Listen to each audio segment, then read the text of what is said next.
what is capital asset? Capital asset includes, now the problem over here is that the definition of capital asset is an inclusive definition, and therefore it includes all types of assets, whether movable or immovable, tangible or intangible, etc., but excludes the following.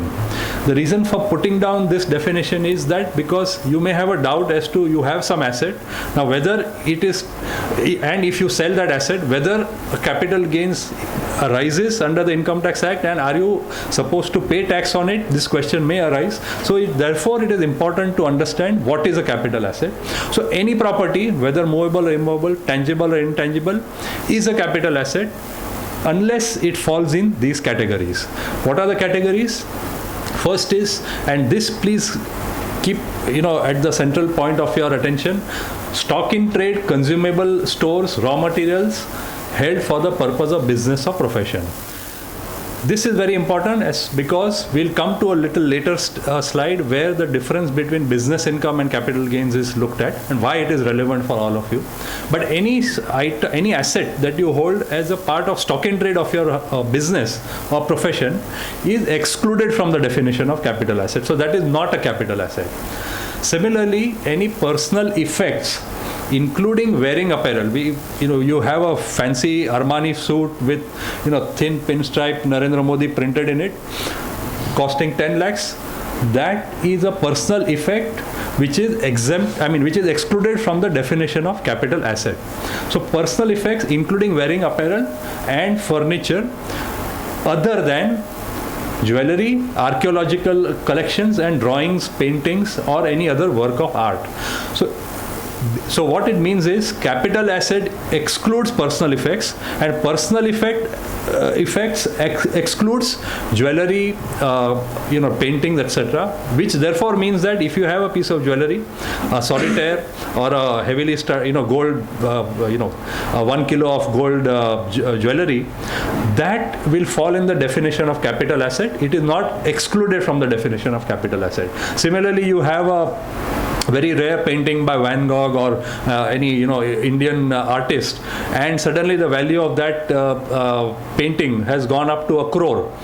That will be considered as a capital asset. It is not excluded from the definition of capital asset, and therefore when that capital asset, when that painting or when that solitaire or when that gold chain is sold, there will be a capital gain unless you are in the business of buying and selling paintings and that painting forms part of your stock in trade of the business, or you are a jeweler and that piece of jewelry, that piece of diamond, etc. is forming part of your stock in trade of that business, then it will be excluded because the first exclusion from capital asset is stock in trade. Third is agricultural land in India. There are certain conditions, but right now let's not get into complications. Basically, agricultural land situated in India is not treated as a capital asset. Then special bearer bonds, which are not very relevant, but what is important in the current context is gold deposit bonds issued under the Gold Deposit Scheme 99 or deposit certificate issued under the Gold Monetization Scheme 2015, which came last year. So under this scheme, if there are any deposit certificates that anyone has bought, that will not be considered as capital asset, and therefore if and when you sell any certificate for a profit, that profit will not be considered as a capital gains. So that is the reason why it is important to understand what is the definition of capital asset. Now capital assets can be of two types. One is short term and the other is long term. And we will come to a bit later as to why it is relevant to understand or differentiate between a short-term capital asset and a long-term capital asset. Short-term capital asset is in case of shares of a company which is listed on a recognized stock exchange in India, and in case of zero coupon bonds, if the holding period is holding period does not exceed 12 months, then it is considered as a short-term capital asset.